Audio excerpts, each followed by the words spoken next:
एक गरीब मगर जिद्दी युवक। उसका सपना था सूखी धरती पर पानी की लकीर खींच देना।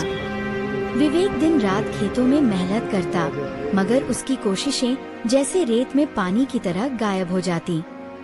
हर बीज सूख जाता, हर उम्मीद टूट जाती। फिर भी वह रोज सुबह उठकर फावड़ा लेकर खेत की ओर निकल पड़ता।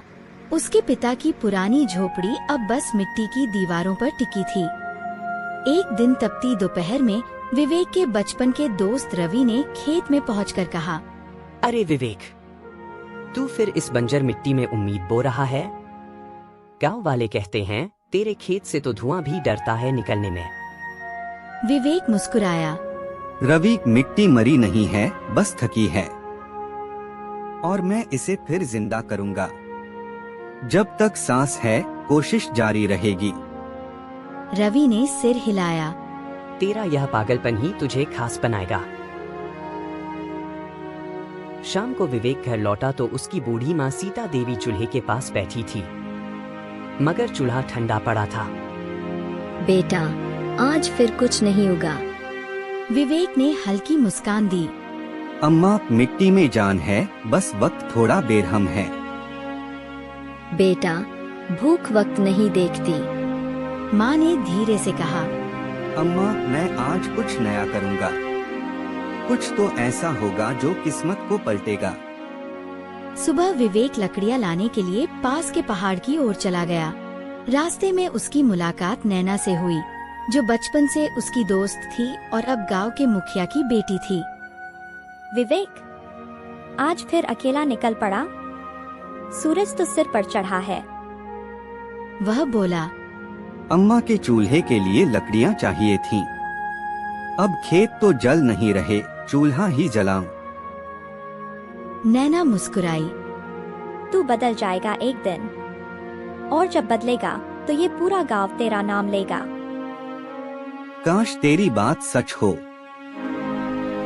विवेक ने कहा और आगे बढ़ गया। कुछ दूर चलते हुए विवेक को पहाड़ी के पीछे एक अजीब सी चमक दिखाई दी। वहां पहुंचने पर उसे एक टूटा हुआ मंदिर दिखा, आधा रेत में दबा हुआ। मंदिर के द्वार पर लिखा था, जहां उम्मीद खत्म होती है वही राह शुरू होती है। विवेक के कदम खुद ब खुद मंदिर के भीतर चले गए। अंदर अंधेरा था, मगर दीवारों पर बनी नक्काशी में नदियों, फसलों और सोने जैसे खेतों के चित्र बने थे। तभी उसे पीछे से एक आवाज सुनाई दी। कौन हो तुम? विवेक पलटा तो देखा, एक वृद्ध साधु हाथ में दीपक लिए खड़े थे।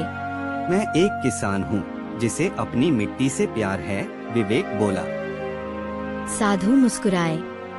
प्यार मिट्टी से है या अपनी हाथ से? विवेक चुप रहा। साधु बोले। यह भूमि कभी हरी भरी थी।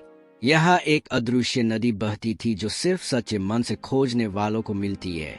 अगर तुम उसे खोज लो तो तुम्हारी मिट्टी फिर जीवित हो जाएगी।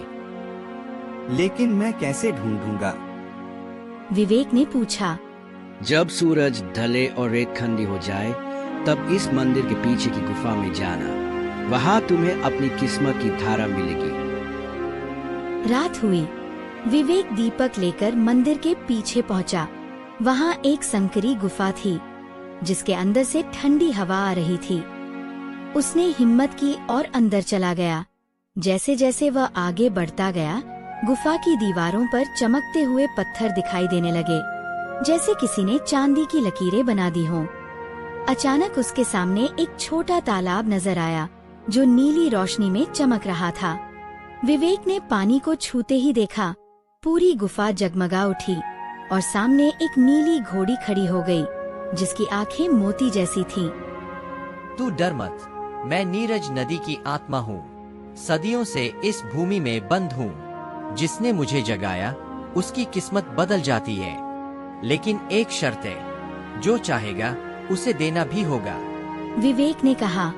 मैं सिर्फ इतना चाहता हूँ कि मेरी धरती फिर हरी हो जाए और मेरी अम्मा भूखी ना सोए। नीली घोड़ी बोली। तेरी नीयत साफ है। जा, अपने खेत के बीच एक कुआं खोद। वहाँ से जो पानी निकलेगा वही मेरी धारा होगी। लेकिन याद रखना, यह पानी सिर्फ मेहनती हाथों के लिए बहता है। विवेक बाहर आया, पूरी रात नहीं सोया।